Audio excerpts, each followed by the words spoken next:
designed to encourage, empower, and educate real estate professionals by sharing best practices from business leaders that are proven winners.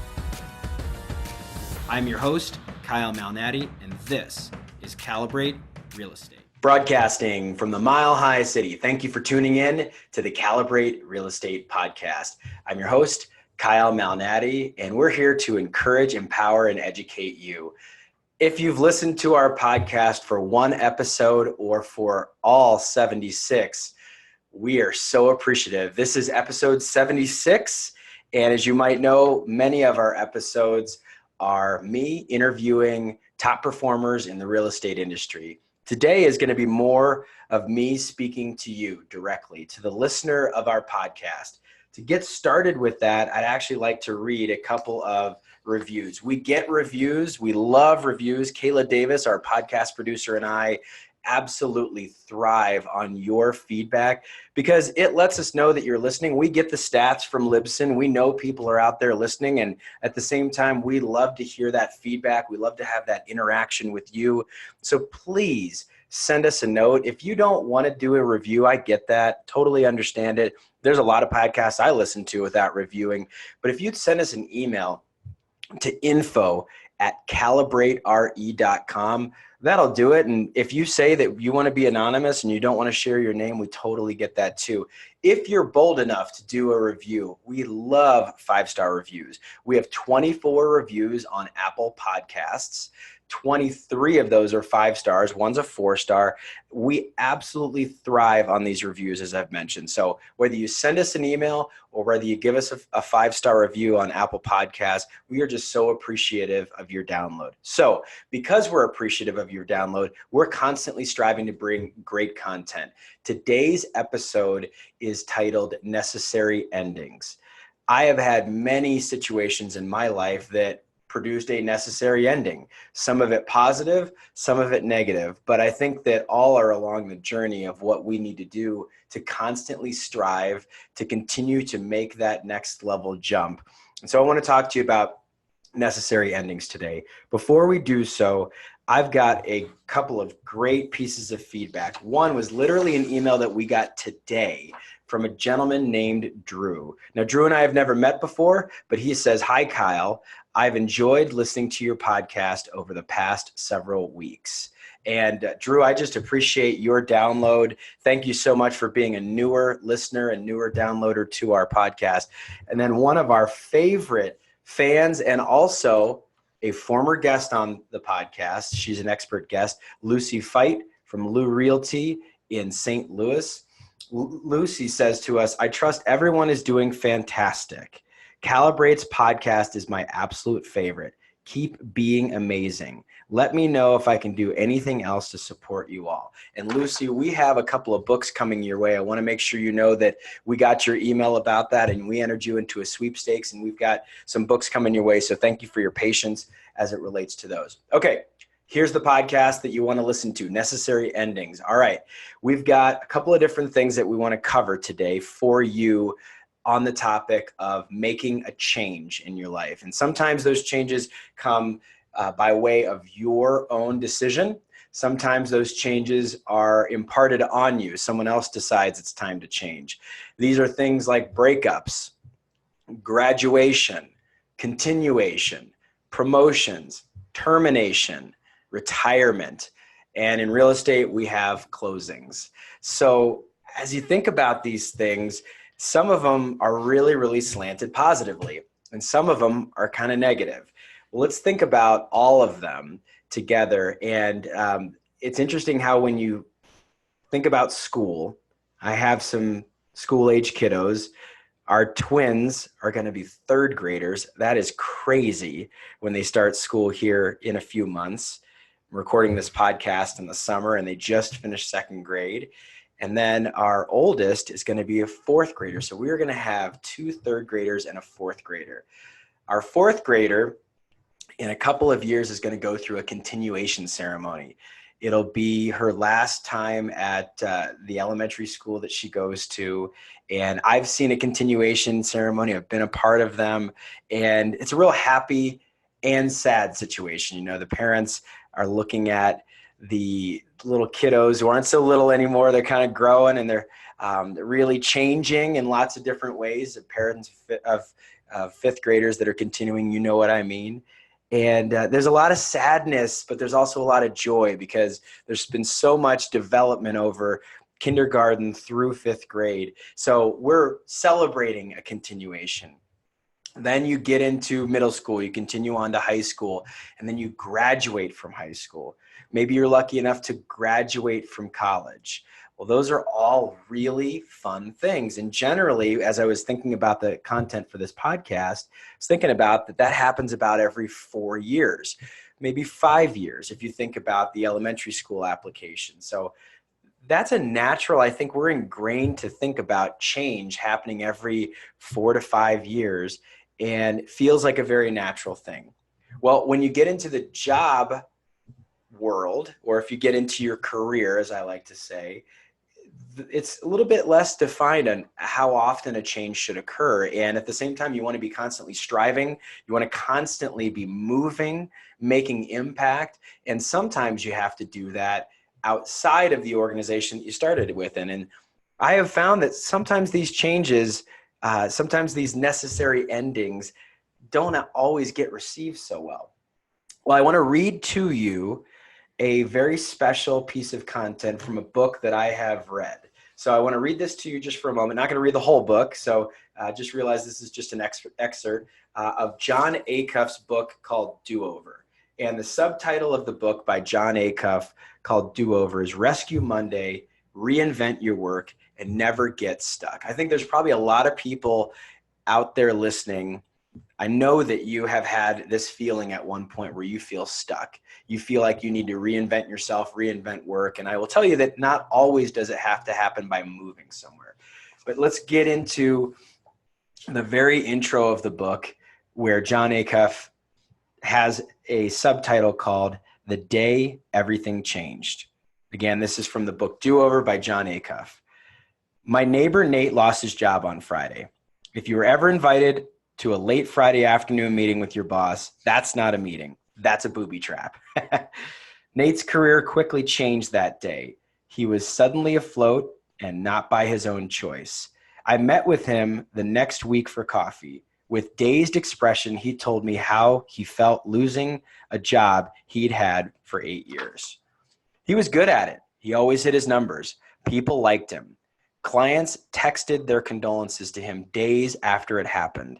He was and still is a great guy, but he was in trouble.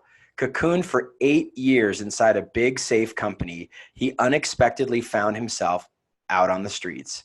The career home he had constructed didn't exist any longer, and the rest of the world had changed dramatically since he entered the biodome of that job. With a great sense of exasperation, he said, "I don't even know how to use LinkedIn." No one expects a sudden job change. That's why they are sudden. And if you've been employed for longer than a year, you've seen one happen, either to you or to someone you know. A corporate rogue wave caught some boat completely off guard. In between the massive waves of drastic career change, there are other less pressing problems that also threaten our work. Things like career ceilings. A career ceiling is the lid on top of your career ladder. It's the top height of any particular job path is going to take you. I ran into one when I was a senior content designer at a software company. John Acuff continues to say, I started working there as a contractor. Over time, I earned a real position within the company, and in a few years, I was given a senior content designer title. That's when I had effectively come to the end of my career path. I was making the most money I would ever make in that role, and there were no other writing roles available at the company. Nor would there ever be. The only way up was to become a creative director, which meant managing designers and copywriters. That's great. That's a great option for some people, but for me, it meant doing a whole lot less of what I actually liked doing, writing. I was 32, and my life had already gently rolled into a place of inertia. I might get small raises over the years to come and slightly more responsibility, but for the most part, that was it. My wife would later tell me she was deeply concerned. With 2 young kids, a mortgage, and a fairly new marriage, it was intimidating to stare down 30 years of possible career monotony. I might not be that adventurous, but being done career-wise at 32 was a jagged little pill to swallow. So John Acuff suggests when you hit a career ceiling, you used to have only a few options. You could, number one, get a job at another company. Number two, do a job you didn't want to do, like being a creative director. Number three, suck it up and die inside over a period of roughly 30 years. As you can tell, John's pretty funny the way he writes. And we're almost finished here with this excerpt of the book. The first option doesn't fix things. It just delays them. You might get a different title and more money. That other company might have a senior writer position, but eventually you'll face the same feeling you faced at your previous job. Option number two, the second option, you just trade your ladder for a different one. This plan doesn't work well because you end up doing more of something you didn't want to do in the first place. If you didn't want to be a creative director, progressing up that ladder wouldn't feel like a promotion. It would feel like a punishment. You would just be going deeper into the wrong career. The third option is definitely the most depressing, but it's also the most popular. That's why in a 2013 Gallup survey, so this book is a little old, 70% of Americans said they hated their jobs or felt disengaged. As a culture, we've collectively bought into the lie that work has to be miserable. Dilbert books didn't sell millions of copies because people are happy at work. We eat at TGI Fridays, not TGI Mondays. We live for the weekends because we've accepted that weekdays are where dreams go to die. Poke your head up if you're reading this book at work. 7 of the 10 people you can see hate being there. No one wants to stay at a job they don't like. Holy cow. All right, so if you've ever read Do Over, you know that's an amazing work. John Acuff is a great author in the career space. I was reading pages 3 through 6, and I would encourage you to go buy several of John Acuff's books. John is the New York Times bestselling author of Start. He wrote a book called Do Over, his most recent book, Finish, and then he also wrote a book called Quitter. I got introduced to John Acuff when he was working with the Dave Ramsey organization, and this book was written about how he left the Dave Ramsey organization, which to me, it would be like a dream working for Dave Ramsey, and he mentions that in the book. And then he talks about how he realized he kind of got to a spot where he needed to move on and goes through that whole story. So it's a fascinating book. I loved reading it. Like I said, it was published a couple of years ago. I actually met John in person in 2015 at a church called Eastern Hills here in Colorado. Then I met John Acuff again, time number 2, a couple of years ago in Nashville, Tennessee. I'll set the scene. Sitting at this awesome restaurant. It's a Mexican restaurant in Franklin, Tennessee, Brentwood area. If you know Cool Springs, Brentwood, Franklin, Tennessee, just south of Nashville, with my good buddy, Chris Oakley. Chris Oakley has been a career coach of mine for a long time. Chris and I were getting together for a wonderful opportunity to just share ideas, break bread. And so we're at Sopapillas. It's this cool kind of modern Mexican fusion restaurant. And John Acuff walks in with his wife and another couple. And I'm sitting there, and Chris used to work at Dave Ramsey's organization also. I'm like, Chris, there's John Acuff. And so throughout the dinner, we're like, should we say anything? Should I say anything? Chris obviously knew him. And so we did go ahead and say something. We waved, we said hello, and exchanged contact information. And I emailed John Acuff a little bit later and said, John, I really enjoyed meeting with you. My goal as a podcast host is to have a podcast that's big enough, strong enough. Now, this is a best-selling author, New York Times best-selling author, John Acuff. John emails me back and says, I'd be happy to be on your podcast the next time I launch a book. So we got that to look forward to, which is nice. All right. So back to our content here, necessary ending. So think about that. John had outlined 3 different options that people face a lot of times. And the third being the absolute worst, which is the idea that you just sit in a job or a career or whatever that you just hate. And I think that the common concept, and I've been trapped in this before, and I have absolutely succumbed to this, is option number 1 was get a job at another company. Option number 2 was do a job that you didn't want to do because you were being promoted to a point where you're like, I didn't really want that job. I was good at the other job, and I was so good at it that they promoted me to this next one that I don't really want to do. And then option number 3 was to just suck it up and die in this career of monotony that you don't like. So what do we do when necessary endings are a situation that we need to step into? So again, as we opened, we've got lots of different things in life. And as a real estate agent, one of the things that I very much look forward to is closings. Closings are a very positive spin on a lot of work that has been done, and they're a very emotional event. You've been at closings, whether it be residential or commercial. It can be a very, very emotional thing. I'm just thinking of a couple of closings that I've had where we see tears, lots of tears. One closing that I can think back on was a daughter who is an adult selling a property that her father ended up purchasing many, many years ago, decades before I was even born. And just that idea of selling a property after the legacy of her father had been realized was just so much for her to overcome. It's my client Lisa that I'm thinking of as I share that story.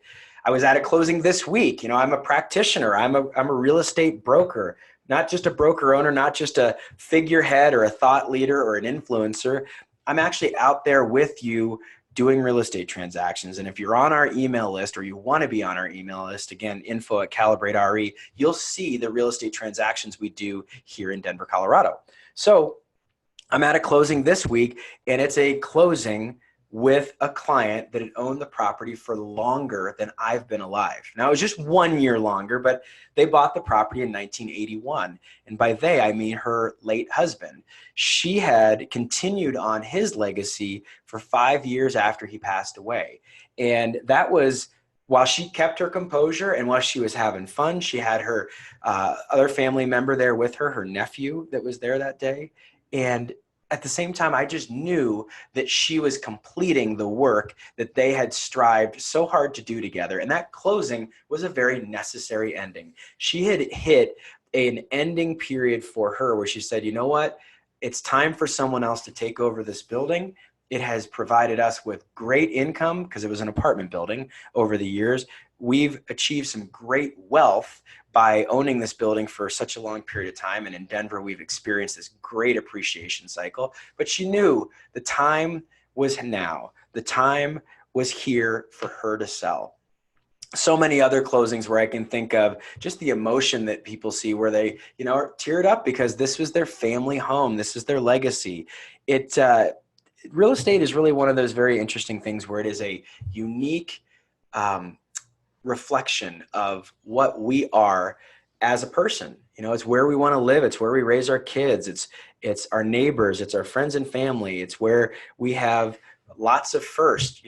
All of my children, their first steps were done at our house that we still live in. Now we've renovated that house. It looks very, very different from when we bought it, but that geographic location hasn't changed for our family. And if we ever move from that house, I don't know if I ever will. And I've got a next door neighbor right across the street, Sigrid and Tom. They have said very lovingly, and they're original homeowners, they've been in that house for 40 years, that they're like, we are only moving out one way, toes up. So there's a lot of people who just say, hey, look, this is my forever home. And I don't want to make that call of that necessary ending. But these things do happen. So closings are one way to think about it. Let's think about some maybe more negative things. Termination and firing.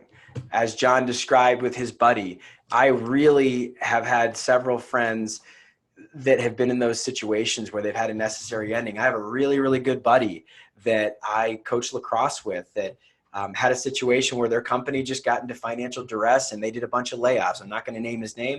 I'm not going to name the company, but as we're talking about it, just kind of crazy. The rug gets pulled out from under you. You don't expect it. You put 13 years of work in this case into this company. And, he wasn't bent out of shape. He was very matter of fact about it. He's like, look, they lost a big client, and all of a sudden he just knew the writing was on the wall. But it's amazing as you think about it. So career change can happen to you, or you can decide to leave. That breakup, that decision of, this partnership isn't working anymore. I've been a part of that discussion a couple of times, actually. Leaving your mentors. One of the hardest things I have ever done was leaving my mentors. And we're going to go into that. We're going to go through my career path and just talk about several different things. So a thing that I like to think about as we're talking about necessary endings is a new year. Now, obviously, we are not right at the end of the year, right in the middle of the year, actually. We just finished mid-year reviews at Calibrate Real Estate. And one of the things that I share with everyone during our reviews is I say, hey, we're at the mid-year point.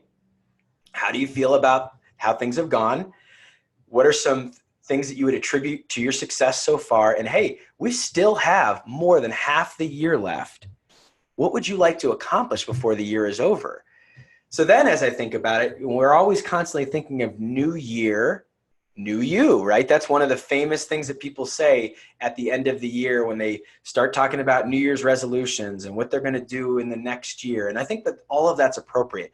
It creates a situation where people think of goals and they think of the future. And I think that's great. But you can be thinking of that at the middle of the year right now. And I wanted to share with you the December 31st entry of a devotional that I was given a high suggestion that I should buy. So I did an interview a number of years ago in Seattle, Washington, with a superstar realtor named Kendra Todd. Kendra Todd was the winner of The Apprentice. If you'd like to see that episode on YouTube, you can just search Kyle Malnati Show, Kendra Todd. That was an old episode for an old podcast. Lots of fun that we had, Kendra and I. And Kendra, if you're listening, a shout out to you. But she suggested that I pick up a book called My Utmost for His Highest. It's the Golden Book of Oswald Chambers, and it's a daily devotional. Now, Oswald Chambers was a preacher 150 years ago. And as a minister, he would come up with his daily devotional. So the December 31st entry is called Yesterday. And again, as we're thinking of new year, new you, or necessary endings, this idea of how do you get that new start? How do you reflect on it? Oswald Chambers goes into this very succinctly. And I love this book, My Utmost for My Highest. I wish I could say I read it every day, but I don't. But I pick it up and I look at the date and I say, is this a message that resonates with me? And it helps me with my prayer walk, helps me with my prayer life, because sometimes it helps for someone else's voice to intersect with you. And you say, I'm reading what they're reading, and what does that relate to me? So yesterday, the quote is from Isaiah chapter 52, verse 12. And Isaiah chapter 52, verse 12 says, you shall not go out with haste, for the Lord will go before you, and the God of Israel will be your rear guard. The God of Israel will be your guard. So Oswald Chambers then says, security from yesterday. And he quotes, God requires an account of what is past. Ecclesiastes chapter 3, verse 15.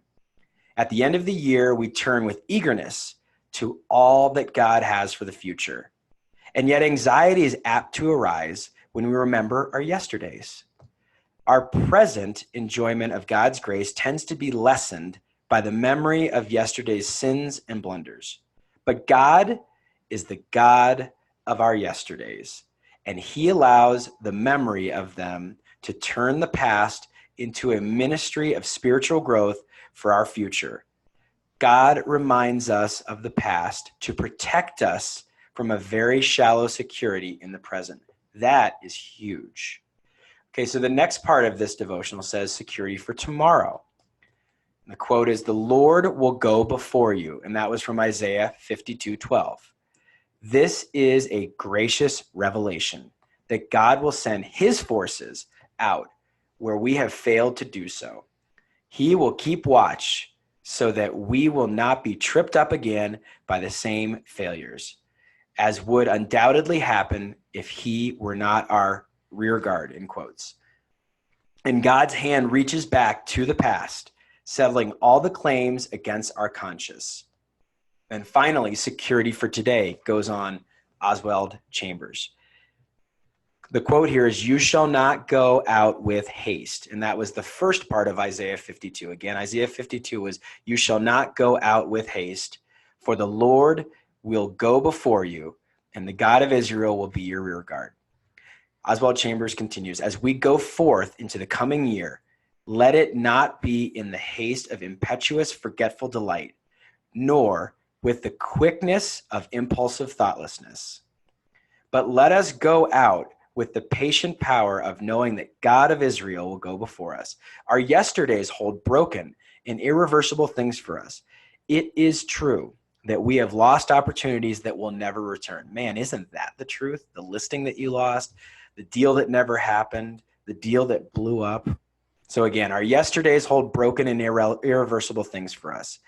It is true that we have lost opportunities that will never return, but God can transform this destructive anxiety into a constructive thoughtfulness for the future.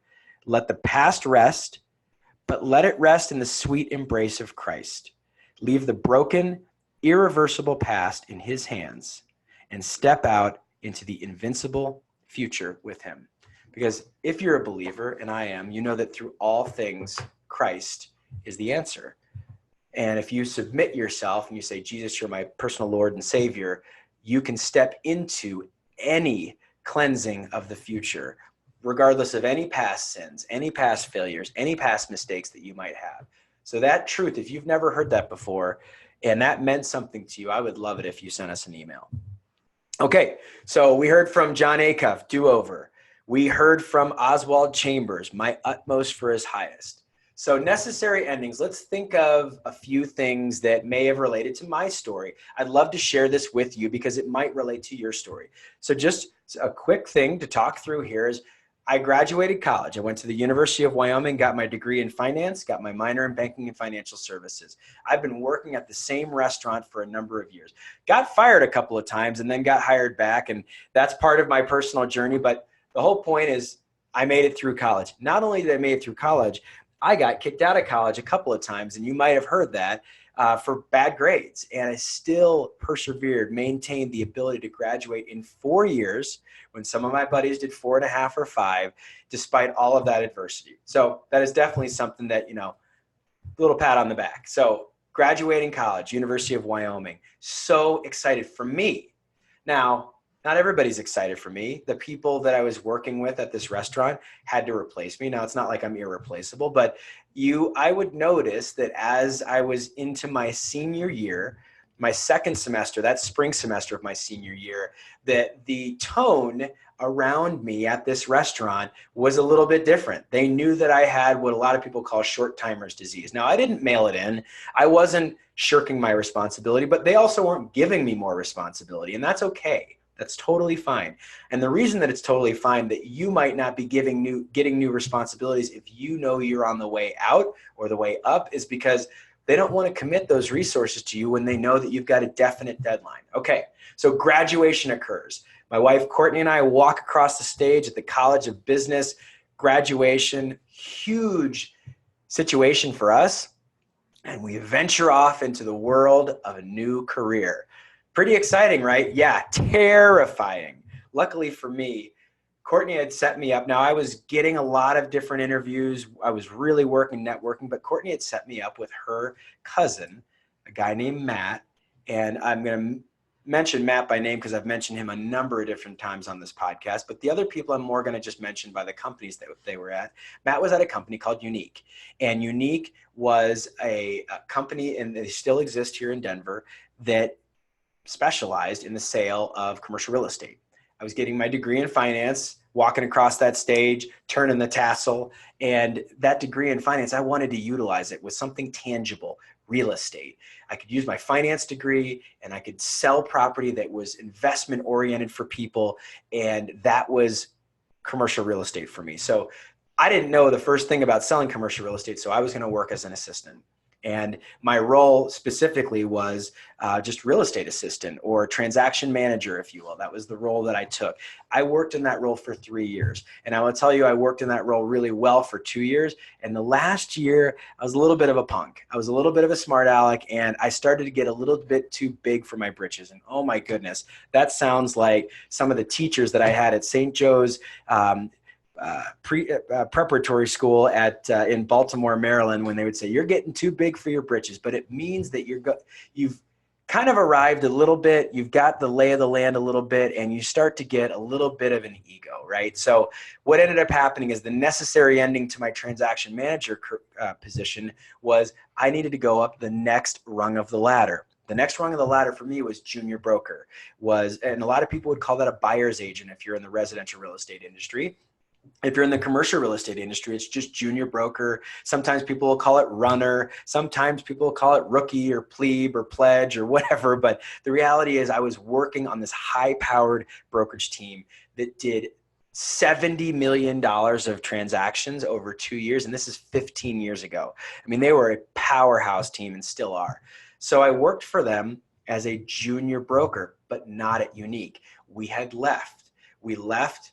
And as you've probably seen a lot of times in your career, a high producing team will leave their company to start their own company. That's exactly what I was a part of. So my senior brokers, I mentioned Matt and his partner Jeff, they left Unique and they started Pinnacle. That was an extremely stressful time for a bunch of different reasons. I won't get into it, but I will tell you that things are very, very different when you're coming in the door versus when you're going out the door. I've said this often, that the true measure of what someone's character is as it relates to their working relationship with you is not how they receive you when you start, but it's how they treat you when you leave.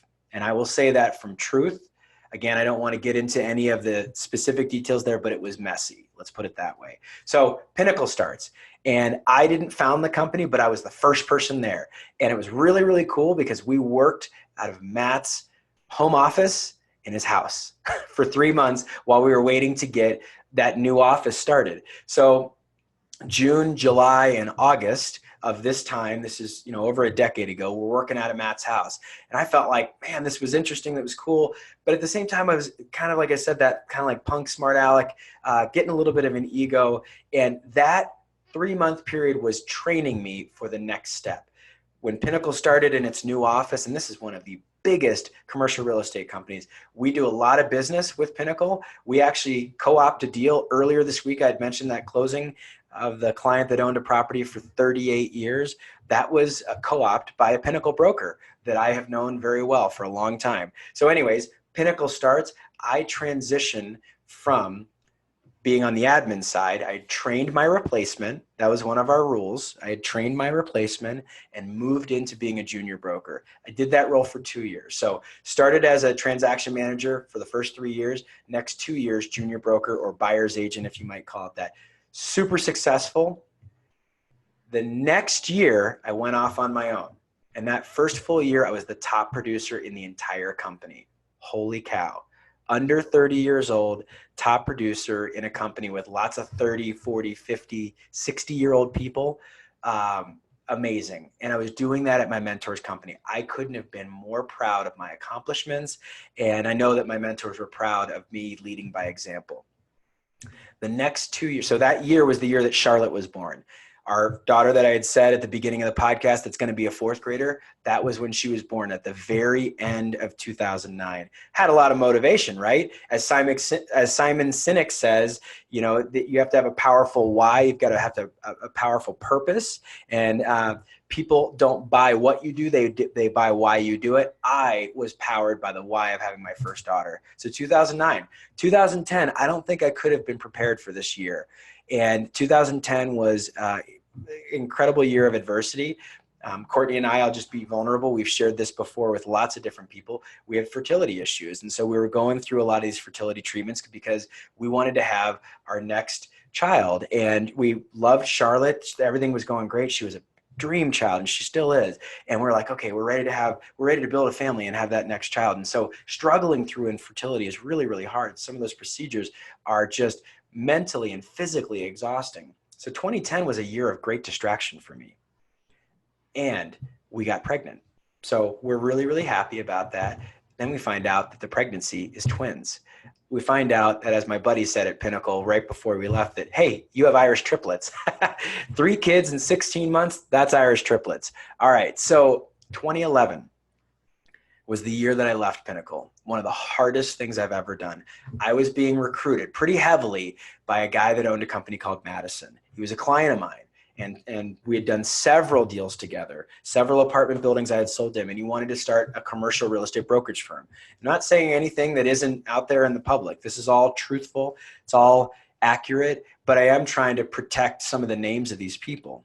I will say that at that time, I was being recruited and being sold an appropriate vision that I really liked, that I didn't see for myself at Pinnacle. And I was making a decision. I will tell you at first that I actually said no. I told my wife, Courtney, later that night that I said no to this opportunity. And she said, what? What are you talking about? Why would you say no? I said, well, why would we do that? You know, Matt's your cousin and Matt's my mentor, and I've learned everything from Matt. She's like, don't you think for a second that Matt wouldn't do what is best for his family? Don't you think for a second that Matt wouldn't do something that would benefit his life and create an amazing situation for his life? And that was something that I had to listen to really hard. And the Bible talks about having a virtuous wife, and Courtney is a virtuous wife that is worth far above rubies, as it says in Proverbs 31. So I'm lucky. I've got a virtuous wife. My high school sweetheart, Courtney, gave me great advice. It led to my leaving Pinnacle, and the year that, and this was well documented in Realtor Magazine in my 30 under 30 piece, if you want to go find it. But in that year, in a 90-day period, the twins were born in March. I was already planning on leaving Pinnacle, but in May, my brother died, and I left Pinnacle in June. So 3 major life events in 90 days, just absolutely crazy. I would not suggest that to anybody, but I will tell you that it was a time of great regrowth for me, or rebirth, I should say. And Madison was a very successful career. So I was at Pinnacle for 7 years. Actually, I'm sorry, I was at Pinnacle for 5 years. Sorry, I was in that role with Matt and Jeff for 7 years, 2 of which were at Unique, 5 of which were at Pinnacle. And then I was at Madison for 5 years, and it was time for me to leave there. This is 2016, and my role is a little bit different than it was at Pinnacle. It was my next level up. It was that next level on the ladder. I became a partner. And as a partner, you might see this in your situation. It was my first real leadership opportunity. I had always led by example. I mentioned that at Pinnacle I was a top producer, and I was also a lead admin at a period of time, and trained a lot of the different people. And I'm not trying to pat myself on the back in that regard. I just did whatever it took. And I was a humble servant leader at Pinnacle. And it got to the point where I'm like, you know what, I need to step into the spotlight. And I did that at Madison. And we were a huge producing team at Madison. My team was top producer every year that we were there until we left. And it got to this point where there were a few things that I started to see that just culturally didn't align with my thought process. There's a lot of people that I still talk to that are at Madison. Their office is just a few blocks away from where I'm sitting today. But I will share that I could tell that the time was up, and that was a real difficult decision. And again, I'll tell you that the way that you enter a business, the way that you're received, sometimes is not the way that your exit interview might happen. And I will tell you that you learn a lot about people when you're leaving versus when you're coming into a business. So fast forward to the future. I started Calibrate Real Estate. We started that company with 4 of us. We quickly hired our first broker outside of that team that was at Madison. So our whole 4-person team at Madison left and went to Calibrate. It was exciting. It was scary. It was full of lots of drama. We hired that first new broker within a few weeks. That broker has been amazing. He won the Momentum Award. He's also won the Summit Award at Calibrate, the highest award that you can win at Calibrate. And he is just a rock star. Pretty quickly, a few months later, one of our original team members from Madison left. We were in a big period of turmoil, and the company wasn't doing well. For the first 6 months, we were hemorrhaging cash, and it was all being funded. I'm a no debt guy. I'm a Dave Ramsey listener and follower through and through. The only debt I have is on real estate. No credit cards. I don't use a credit card. No paid off student loans long time ago. I'm not saying I never had debt, but once I realized I needed to get out, I got out. So we're operating this business. A key admin, a key team member of ours left for a different role, left for a different opportunity. And at that point, I was very humbled. And I don't know, I certainly have never shared this publicly on this forum before, but I was really hurt that happened. And it was someone that I thought could have had great success within our organization. And at that point, I realized that my job as the CEO and as the founder of Calibrate was to make sure that no one ever feels stuck, that there's always room for growth, and that my job is to give people ladders. When they've hit the top of their ladder, as John Acuff said, that career ceiling of theirs, my job is to give them the next ladder. And so I share that with you because that was a very humbling moment for me. Now, as we sit, Calibrate has 10 people working at our company. We haven't lost a single person since that point back in 2017, where one of our original team members from Madison left. But I know that people will leave because people are coming to our organization, leaving somewhere else. And sometimes that's because they got fired. And I scooped them up, and it was a situation where that person got marginalized, got misunderstood, and it worked out perfectly for us. There are plenty of times where they've received a promotion within our organization, and that's the best type. When you level up, when you say, I'm not stuck, I'm going to the next level, going to the next rung. And we have a couple of people at Calibrate that are in the process of doing that right now. Someone that was that's very, very close to me in a very similar situation to what I was when I was moving from Unique to Pinnacle, going from the admin side to the brokerage side. Exciting stuff. These people that are doing that excite me. And my job as an owner of a company is to make sure that people don't feel like they're ever trapped, that they feel like they've got the ability to do what they would like to do within the commercial real estate or residential real estate industry here at Calibrate. So that's my job. So as you think about this, I know that there are going to be people that'll leave our firm. Maybe it's because they retire.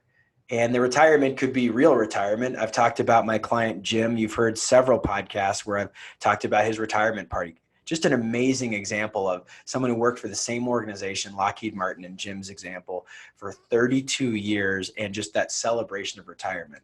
Now, he still works. He works on his apartment buildings now. He doesn't work at Lockheed. But retirement is absolutely something that I expect will happen at Calibrate. People are going to retire. And maybe it's because we are so focused on helping people learn financial education, giving people the resources like Dave Ramsey's Financial Peace University class or the Legacy Journey, where we at Calibrate, our mission is we exist to help people create generational wealth through real estate. If we do our job, and that exists within the company, if we help someone for free buy their first house, and if we help someone for free, no splits, buy their investment property, and all of a sudden they become independently wealthy and they don't work at Calibrate anymore, I've done my job. That means I say goodbye to a friend, maybe. For a period of time. Then the other thing that I know is that there's a lot of people who are coming to us because they've decided that they got stuck at the organization that they were at. And that's a big reminder to me of the responsibility of being a growing business, that you're going to have some people that are going to leave situations that they feel like they're stuck. And at some point, that's going to happen to me. Now, it's my job to do everything I can to make sure that that doesn't happen regularly, but it will happen. All right. And in closing, I would love to talk about necessary endings with a couple of things that will be really, really exciting. So at the end of this year, actually before the end of this year, we're going to hit episode 100 later this year. It's going to be around Thanksgiving, Christmas, so look out for that. I will say that we're going to be doing some really special things. If you heard that email address, info@Calibrate.re at the beginning of the show, and you are a regular listener and you want to be a content contributor in that 100th episode, please send us an email. Kayla Davis and I love reading your emails. We love reading your reviews. And I'd love to leave you with another book, another resource. I believe that all leaders are readers. I read Chip Gaines' book, capital gains, which is perfect for my industry. So 1031 exchanges, we did an interview a couple of episodes ago with Tracy Wilson from IPX. 1031 exchanges are all about deferring or delaying your capital gain. Chip Gaines wrote a book about real estate investing and about the Magnolia story with his wife, Joanna. And at the end of the book, the chapter is called Season Finale. I can't think of a better way to talk about this idea of necessary endings. So here's Chip Gaines in his book, Capital Gains, and I'm on page 138. We will forever be thankful to HGTV for taking a risk on us. Back when we began, that's what we were, a big risk, pretty far outside the box of the talent, in quotes, that they usually hired. They have been good partners to us, and we will always be so proud of the beautiful thing we created together. HGTV has been an amazing place to learn the ins and outs of television. We have received the education of a lifetime, and we wouldn't trade that for the world. HGTV has also provided us with a platform to share our perspective, and we are grateful for that too. In an industry that doesn't often show authentically happy marriages, we have loved getting to go in front of the camera and laugh, hug, argue, collaborate, and cheer each other on. These are the things we do with or without the cameras rolling. But getting to show people this version of marriage has truly been one of our favorite parts in all of this. And sure, staying on the show for a few more years makes all the sense in the world. It's at the height of its popularity, breaking the network and cable records, and we have a full spectrum of offers coming our way. A couple of years could make all the difference, but at every step of the way, there'll be another ante, another all-in required for us. Who knows where it will all end? It's easy to talk big game when you have nothing on the line. It's a lot harder to put your money where your mouth is when it could cost you everything. And in a way, we've never had more at stake. This decision may severely affect our finances as well as our opportunities. What's ours for the taking right now may be expired when we come back around. If we leave now, there's no guarantee that anyone will be calling tomorrow. Even so, there is only one way forward for us, and we're all right with that. We probably don't see it the way the rest of the world does. If things stop selling, if the offers stop coming, and our money dwindles away, I couldn't care less, says Chip Gaines. Seriously, period. If you don't hear anything else, hear this. I don't care about my finances to compromise my family or their well-being.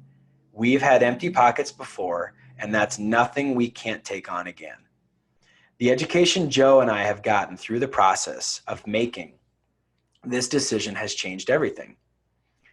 What we knew going into this opportunity years ago made us a force to be reckoned with. But armed with what we know now, I feel like we are unstoppable. And when the day comes when we can take a step back from Magnolia, there will still be many things we're excited to explore. There will be new challenges to conquer and new facets of society to disrupt. There may even be a show or two in our future. Joe has always loved the medium of television, and maybe I'd love it more if I didn't feel like my hands were committed to raising my beautiful family and to building this amazing company. For now, though, I'm committed to doing two things well, not three. Because in the end, if my family isn't at its best and my marriage is at its absolute strongest, then I will move mountains to make those things right. I underlined that in green. I'm going to repeat that again. Because in the end, if my family isn't at its best and my marriage at its absolute strongest, then I will move mountains to make those things right. Chip then says, Joe and I need a break. We have been running this marathon together that never seems to end. And we will need to take some time, catch our breaths, and focus on our family and our business. It's difficult to give your heart and soul to something that no longer inspires you. And for us, that's the show. It has been a beautiful and wonderful, and our fifth final season is our favorite yet. Even if getting to the finish line has been a struggle. But I know for sure that we've left it all out on the field. Every bit of love and care we have to give to those homes and families, we gave it all away. We have no regrets and nothing left to give on that front. There's no question that the show was a miracle. From the very beginning, we have seen the hands of God all over it. But we are confident that it was never meant to be the end goal for us, but rather a means to an end. We are attempting to impart something important and meaningful on the earth far beyond simply home decor or home renovations. And the show has given us a powerful platform for these goals, as well as establishing Magnolia to begin to do beautiful things it was created to do. But closing the show does not mean we're going to stop moving towards these goals or trusting God to show us what to do next. This next thing I underline, and I'll end here. The thing about walking closely with God is it has to be minute by minute, day by day kind of relationship. No formula can suffice. You have to keep listening, keep following, keep being willing to act and to move on when it's time. If you'll remember, the manna from God, from heaven, that God sent to sustain the people of Israel in the desert was only good for one day. It was miraculous, but it also came with an expiration date. And so does many of God's blessings in this life. The fact that something is from God does not mean it's forever. The Lord gives, remember, and the Lord takes away. There's more to the end of the book there, but I'm not going to finish it because I want you to go out and buy Capital Gains by Chip Gaines. It's all about the Magnolia story, all about Fixer Upper, the show on HGTV, which is still in reruns, and I love that show. Our kids do too. Courtney does. It's just great. It's a great show. Everybody loves it. My Utmost for His Highest by Oswald Chambers, a great daily devotional. And John Acuff, calling you out, buddy. I can't wait to have you on the Calibrate Real Estate Podcast. John Acuff's book, Do Over. I would suggest you buy any of John's books. I've read Quitter. I've read Start. I've read Do Over. And I can't wait to read Finish and the book that John told me that he's working on. So for Kayla Davis, our podcast producer, I'm your host, Kyle Malnati. And as I love to say, we will see you around the neighborhood. Thanks, everybody. Thanks for letting me share my heart today. And I hope that you embrace necessary endings. Bye-bye.